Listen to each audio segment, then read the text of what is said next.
بسم الله الرحمن الرحیم. السلام علیکم ورحمۃ الله وبرکاتو. په دې ویډیو کې زه تاسو ته د څو خوبونو تعبیر کوم. اول د ویښتان لیدل په خوب کې. کله انسان خپل ویښته په خوب کې وګوري،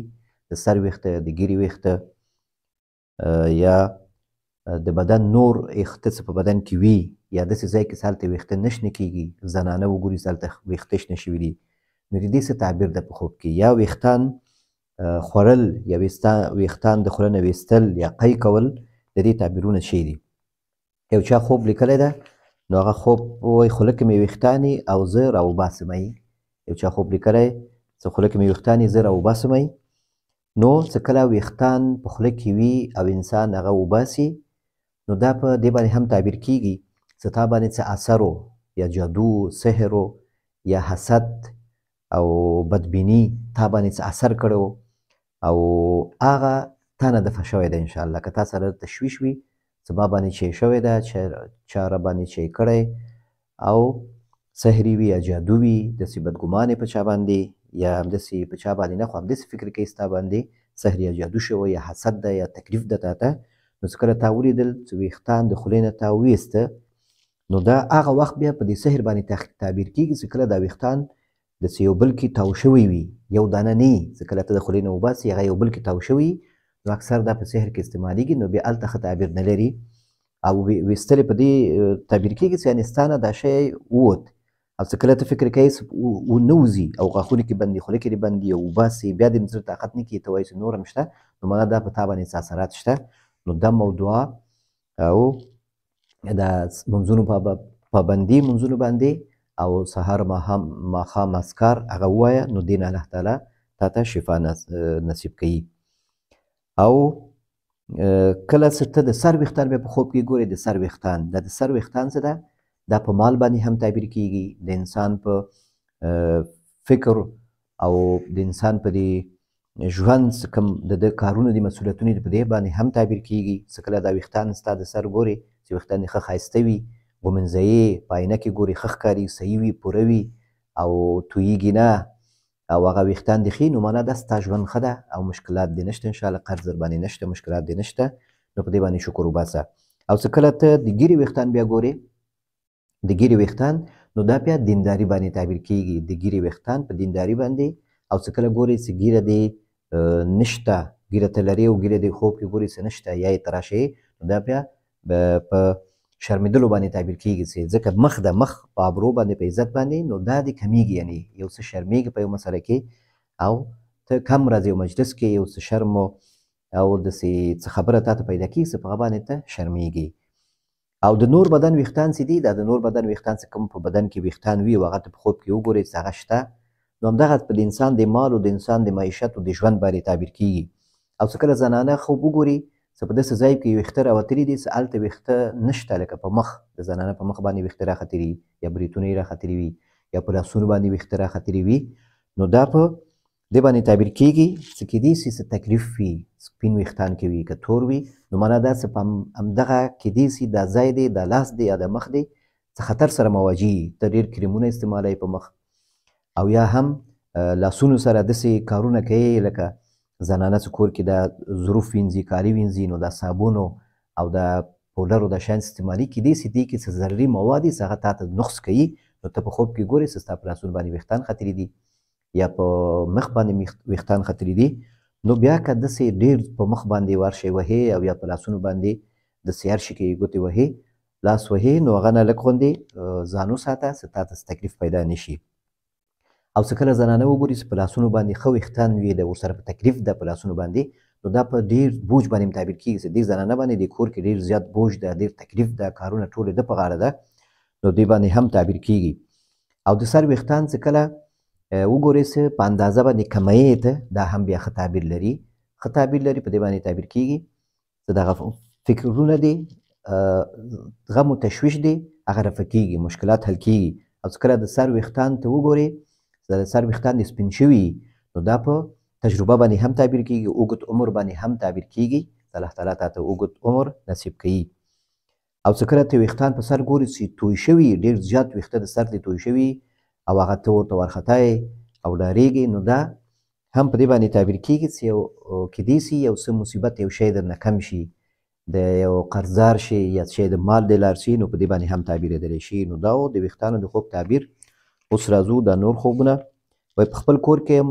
مسافر یم، ماشومان مې نه وي، لمونځ باندې ولاړ یم، چت سوری شي او اوبه را باندې توی شي. دا هم ډېر ښه خوب ده، الله دې درته ښه کړي. په خوب کې اوبه راتګ په انسان باندې څه کله اوبه راځي د چت نه، نو دا په دې باندې تعبیر کېږي چې یو بل کار، یو بل دخل، یو بل معاش، یو تنخوا د بل ځای نه هم تا ته الله تعالی برابروي. یعنې دغه ژوند دې ښه کېږي او تا ته د داسې خوا نه یو بل خوا نه هم معاش مقرریږي او یو بل خوا نه هم تا ته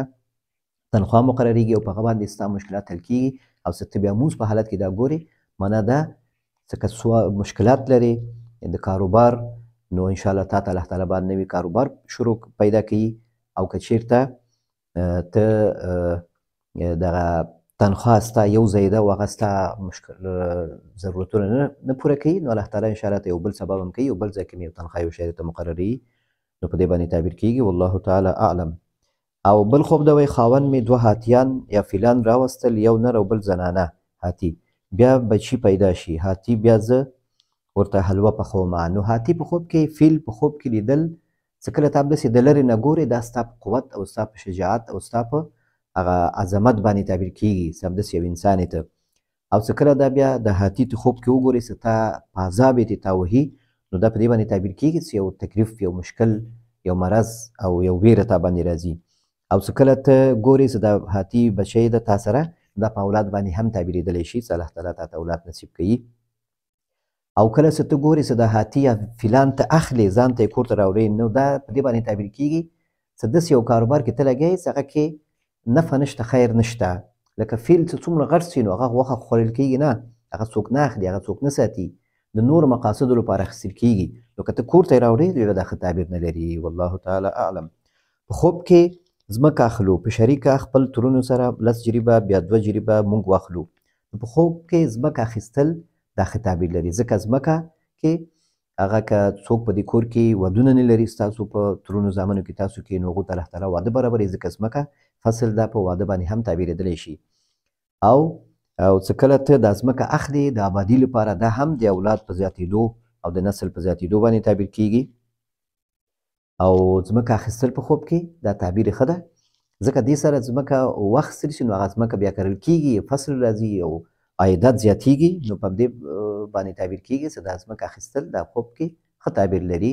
او په وسعت باندې او فراخي باندې تعبیر کېږي. والله تعالی اعلم.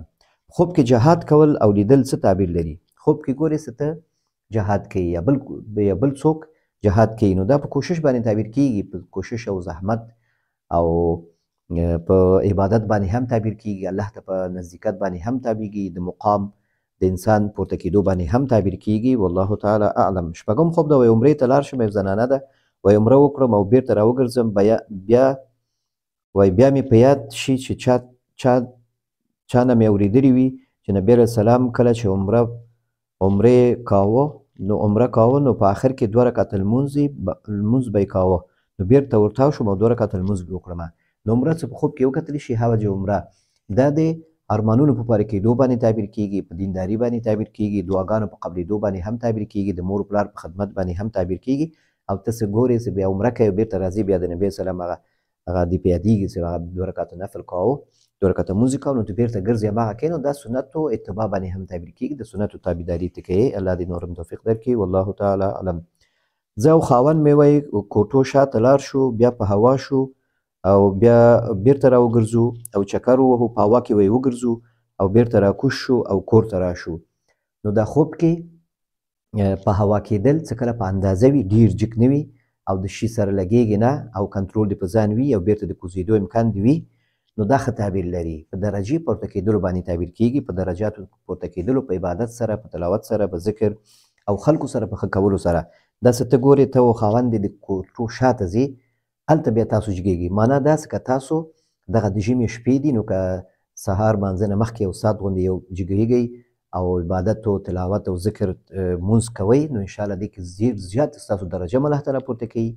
یو که جګېږي یا بل مجبور جګېږي، نو د بل باعث کېږي د خیر رسولو. او دې سره که څه مشکلات وي، رزق، روزي او بې اولادي څه مشکل، هغه هم انشاءالله رفع کوي. والله تعالی اعلم. اتم خوب دا وایي چرګ غوښه اخلم قصاب ته ورځم وایي دا تیار غوښه ده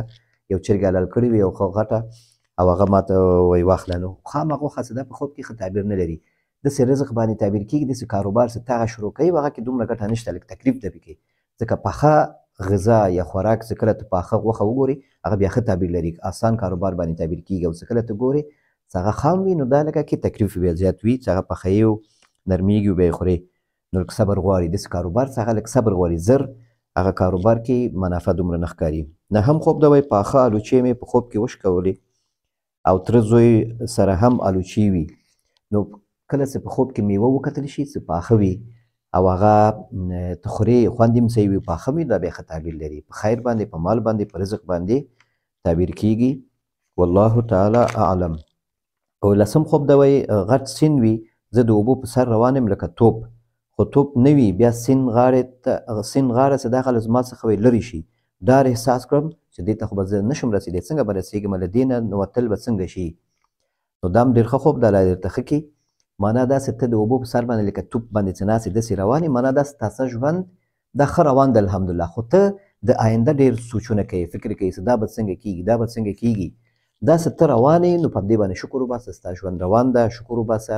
یعنې په کم اسبابو او کیدای شي ډېر الله تعالی ستا کارونه او ستا حوایج دا پوره کوي په داسې خوا نه چې هغه د خلکو ذهن کې هم نه راځي او خلکو باور هم نه کوي نو چې همدغه پوره کېږي نو په دې باندې شکر وباسه د خپل د ژوند سفر د اوبو کې تګ دا د ژوند سفر باندې تعبیر کېږي او چې کله ته تاته دا غاړه لرې لرې معلومیږي نو معنا داسې د ژوند خو ډېر اوږد ژوند ده دې ته به دلتنګېږي نه او سوچونه به ډېر ورته نه کوي او آینده الله ته وسپاره او ته صرف خپل کوشش کوه والله تعالی اعلم نو دا د نن ورځې خوبونه الله تعالی دې وکړي چې تاسو د خپل خوبونو تعبیر واورئ مطمئن شئ که څه سوال مو نو مانه کولی شئ په ما واتساپ کې نمبر کې همدغه واتساپ نمبر کې خپل خوبونه هم ولېږئ او که څه وضاحت هم غوښته خوب ښه تعبیر شي ځکه ستاسو یو سوال ستاسو یو وضاحت غوښتل دا خوب نور هم ښه تعبیرولی شي ځکه ستاسو د حالت نه زه خبر نه یم نو که تاسو وضاحت غواړئ انشاءالله هماغه ولیکئ چې دغه ځای کې دا څه تعبیر لري یا دغه دې پرېښوده یا دغه زما دغه مسله او دغه ته تعبیر کېږي که نه تعبیر کېږي نو انشاءالله دې سره بیا هغه خیر او هغه خوب دې ښه واضح کېږي او خیر تا ته رسېږي زه هم خوشحاله کېږم نو دا ویډیوګانو نه تاسو چې استفاده کوئ ګورئ خپل خوبونه ګورئ او بیا د ویډیوګانې لټوئ او خپل خوب پکې ګورئ یو طریقه همدغه ده بل طریقه یې همدغه ده چې خپل خوب ماته واضح ولیکئ یا آواز سره ولیږئ نو انشاءالله بیا خوب دې تعبیر کېږي او صبر سره بعضې ډېر وارخطا وي چې زر تعبیر شي زر نه تعبیر کېږي وخت هم نه خوبونه هم ډېر زیات وي نو دا اوس زه دا خوبونه تعبیروم خو ډېر کم وخت لرم هلته زما دې وخت کې مصروفیت ده نو هغه ته لږ ناوخته زه مجبور لاړ شم نو کوشش وکړئ چې خپل خوب پوره ولیکئ چې هغه سوال کولو ته بیا حاجت پیدا نه شي ځینې خلک خوبونه لیکي او بیا زه سوال کوم پکې هغه بیا یو ورځ بعد جواب ورکړي نو په دې سبب باندې هم ستا خوب څه واضح نه وي یو ورځ پاتې کېږي نو ویډیوګانې لایک کړئ شیر یې کړئ چینل ملګرو سره شریک کړئ دا ستاسو لایک او کمنټ دا د دې باعث کېږي چې زه تشویق شم او دا یوټیوب ته دا یو ویډیو مهم ښکاره شي او دا نورو ته ورسېږي یو خیر چاته رسېږي نو دې کې هم تاسو شریک کېږئ السلام علیکم ورحمة الله وبرکاته